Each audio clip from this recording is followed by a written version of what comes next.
Hey everybody, welcome back to the Bringing Up Baby podcast.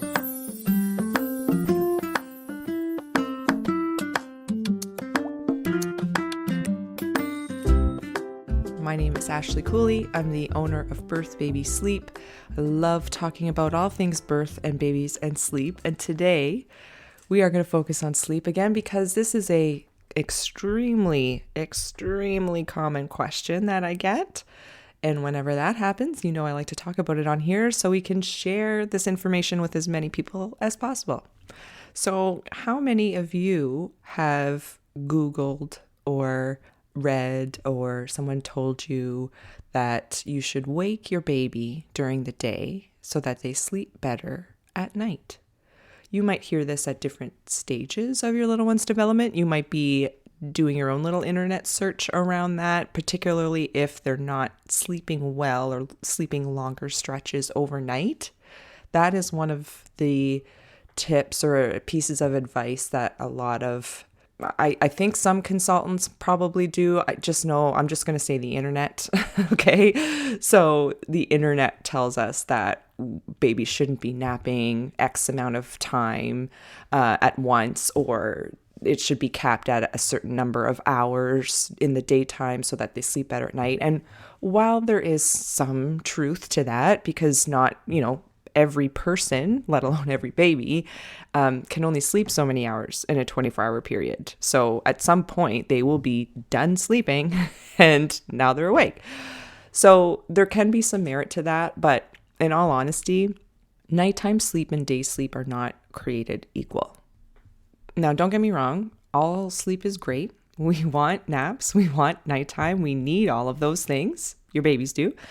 But when it comes to that overnight sleep and getting this 10 to 12 hours on average of nighttime sleep for little ones, then their first morning nap it's basically an extension of nighttime sleep. That's why younger ones, their wake window in the daytime hours is the shortest. When they first wake up in the morning to the first nap, that's usually the shortest wake window because it kind of acts like an extension of nighttime. So it's continuing on those processes that it was working on overnight.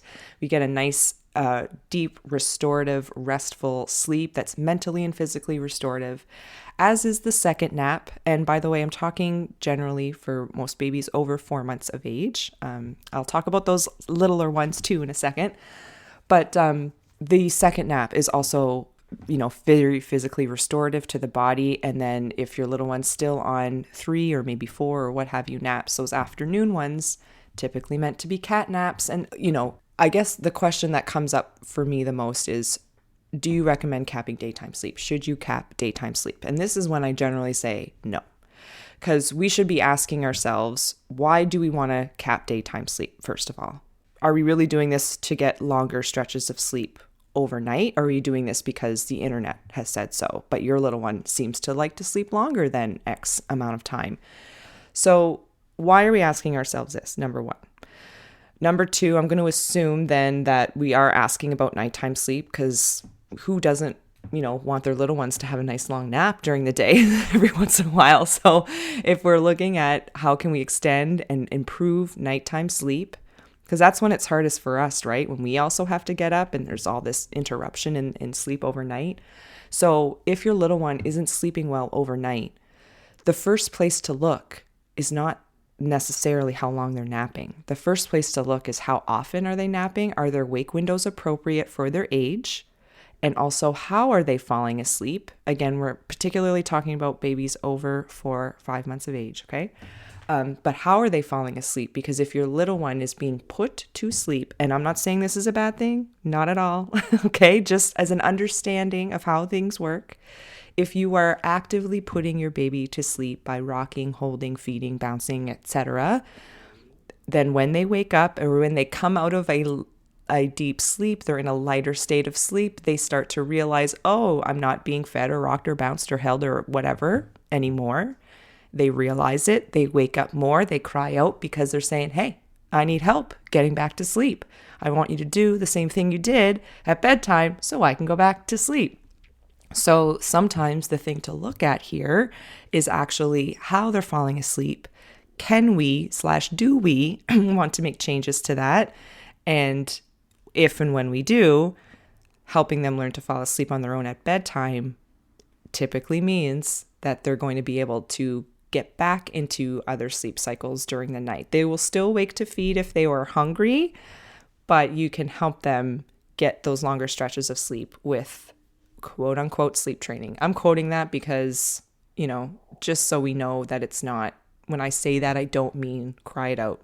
Okay. Sleep training is literally helping your baby learn to fall asleep on their own. That can look so many different ways. And yeah, that's another episode for another time. But getting back to this. So while I generally say no, you should not wake a sleeping baby on average for a typical baby, for a typical scenario, okay?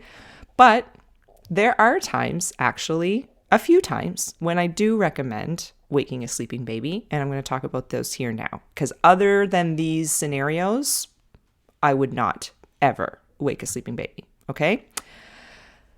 So when should you wake a sleeping baby? First, we want to wake a sleeping baby when they are newly born. Okay, so generally speaking, if you're at the hospital giving birth or you're at home with your midwife, your nurse, your midwife, your doctor will probably tell you to ensure that you wake your baby every 2 to 3 hours maximum to feed them within that first 24 hours after birth. Now, I completely 110% agree with this. I've been there myself 3 times, and I've noticed it where after their first feeding, once they are born, they usually go into a nice big old sleep, and we do find we're having to wake them up because for their growth, for if you're breastfeeding, for your milk to come in, like there's lots of reasons to do that.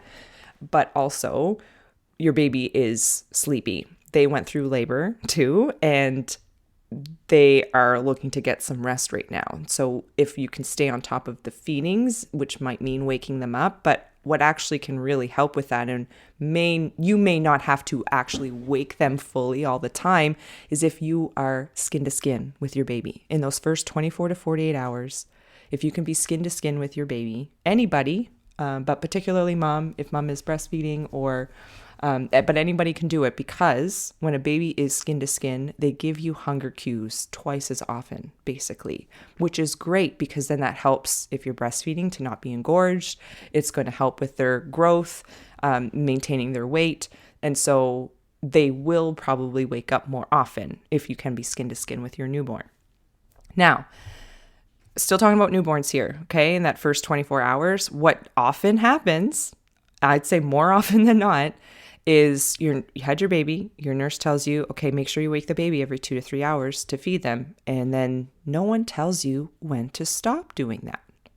So typically, unless somebody told you specifically, you should continue to wake your baby every 2 to 3 hours, or unless you notice other signs like your baby is really sleeping too long, you're getting super engorged, they're listless, it's hard to wake them. Like, you will notice more signs of not feeding your baby enough, dry diapers, like those kinds of things, to help you decide if they're getting enough to eat. But generally speaking, most babies are going to wake up to eat when they need it after that. So you don't have to continue waking them up after that. I felt like a crazy person with my first child because I wanted to do everything right, and I was worried about their feeding. And it's really hard to trust a new baby, isn't it?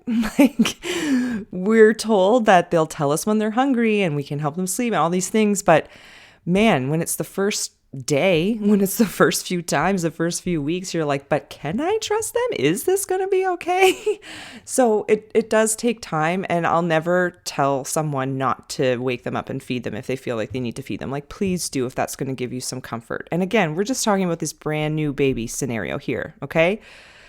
But again, I'll just say it one more time for the people in the back. If you have a healthy baby on your hands and you have been waking them, or they've been getting lots of feedings at least every 2 to 3 hours in that first 24 hours after birth, it's the most likely scenario that you can trust that they will wake up after that when they need to.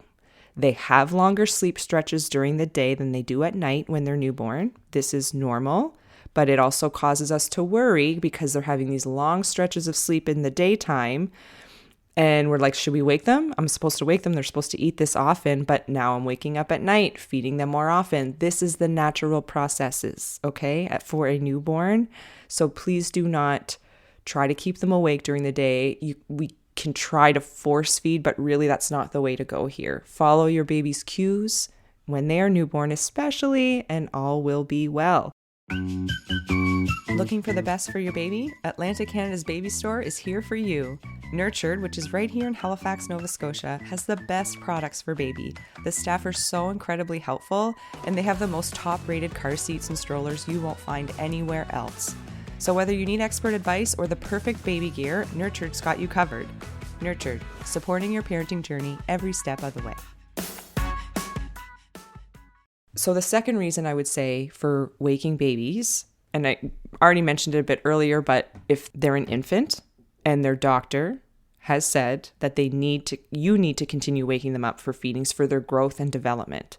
So let's say we've gone to some checkups. Baby has been weighed. It seems like they're not getting back up to their birth weight, or they maybe dropped from their curve a little bit. There could be lots of reasons for that. Okay. I always recommend checking in with a lactation consultant, a board certified lactation consultant, because they truly know more of the ins and outs of infant feeding than most family doctors do.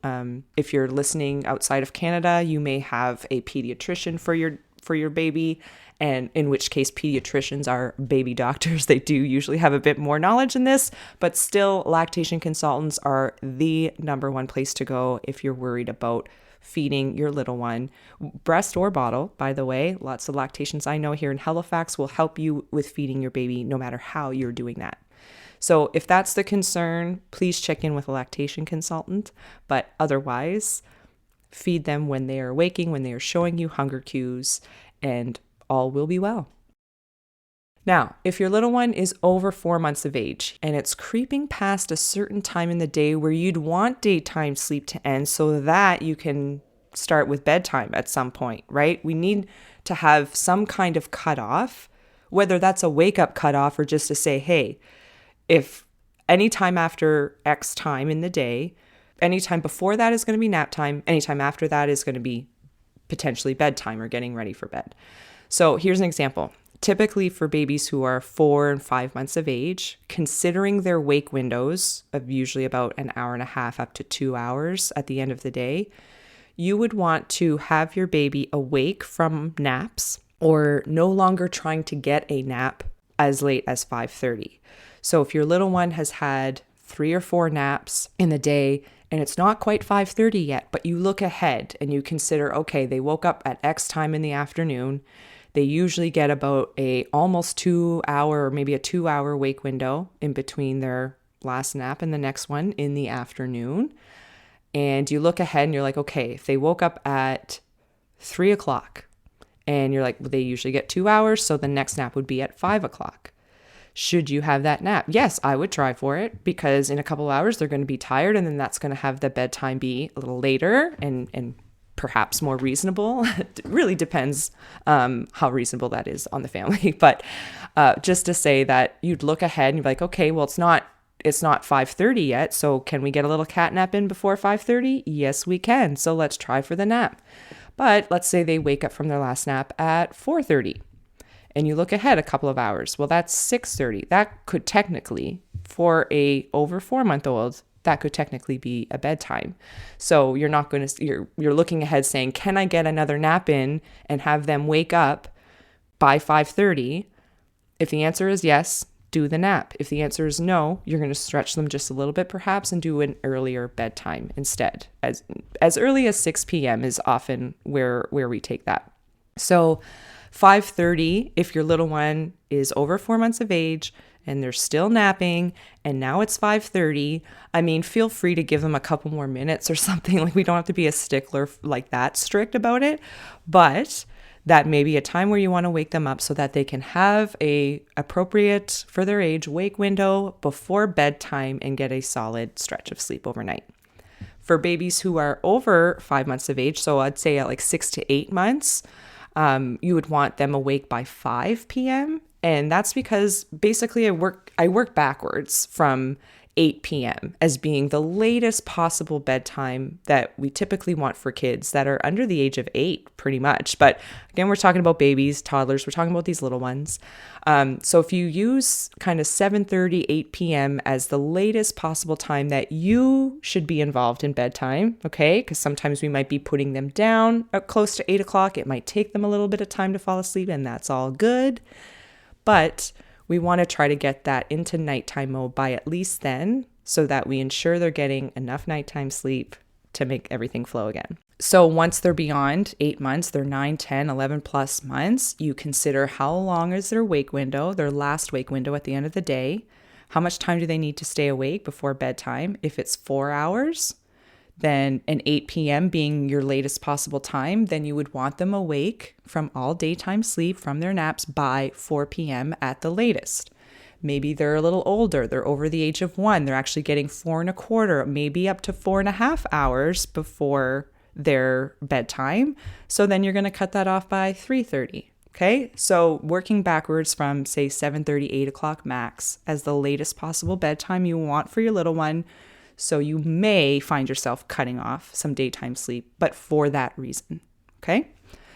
Now, two more reasons why you may want to wake your baby up, or it might be a good idea to do that, is when they are on a 2-nap schedule. So this would be beyond typically 8 months of age. Let's say they could be anywhere between 8 months and 18 months, basically. It's quite a range, but every baby's different. When they do drop down to 1 nap, it's typically closer to 15 to 18 months.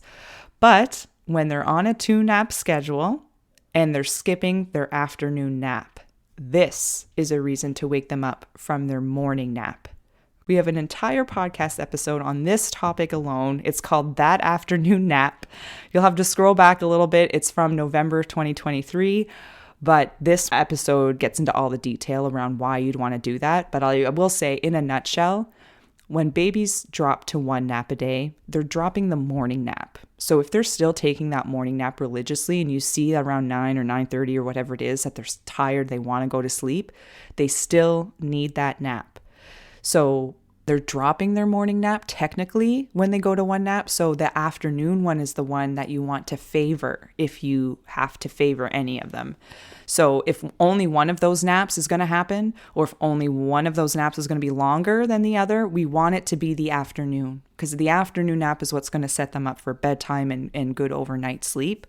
But having too long of a stretch of a wake window at the end of the day, having too short of a nap in the afternoon, that is what can cause some problems with nighttime.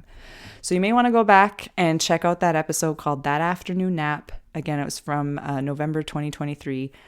And get all the details on that. But it may mean waking your baby up from a morning nap after maybe maximum an hour, let's say, so that they can get their appropriate 3-ish hours of wake window before second nap.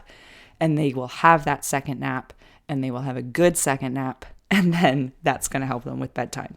So this is probably the most common time that I would tell people to wake their little ones up, is to try to keep as many naps in the day as long as possible. Okay, they usually still want 2 naps for a longer time than we might realize. Okay, last but not least, when else should you wake your baby? When you want to. If it just helps with the flow of the day, you might say wake up one day or there might be a day where, maybe you're visiting family and your little one's having this super long nap, but we got to get out and do XYZ, or we have an appointment, or we have this. Like sometimes we need, or we just want to wake them up because we have XYZ going on. And that's okay too, provided that it's not like a regular thing, because typically we don't want to be waking babies up all the time. It could be impacting the quality of their sleep and how much they're getting. So I'll tell you what, I look to the National Sleep Foundation's guidelines for total day sleep in a 24-hour period. So what that tells us is for babies 0 to 4 months, they are typically getting, not should, but they're on average getting about 14 to 17 hours of sleep per day. Some days they might be closer to 14 hours. Some days they might be closer to 17 hours. Some babies will generally only need that like shorter amounts of time to sleep, and some might need 17 or more. So again, this is just on average where they typically land, somewhere in the vicinity of 14 to 17 hours in a 24-hour period. So it includes naps, but we want to make sure that they're getting lots of sleep. Now, for babies between 4 to 12 months, that total day sleep changes to 12 to 15 hours on average, again, including naps, including if your little one's still waking up for a feeding, we just like roll that with the nighttime sleep. For little ones 1 to 2 years of age, it's 11 to 14 hours in a 24-hour period. And from 3 to 5, it's 10 to 13. So please keep that in mind, if that we can at least ensure that babies are getting the minimum amount of sleep in a 24-hour period. If they're not, you're probably noticing it in their behavior or with the lack of sleep because of overtiredness and whatnot. But when they're sleeping well, we typically don't have to wake them up unless it's that 2-to-1 nap transition scenario, because that can happen. Okay. That afternoon nap, that's why it has its own episode.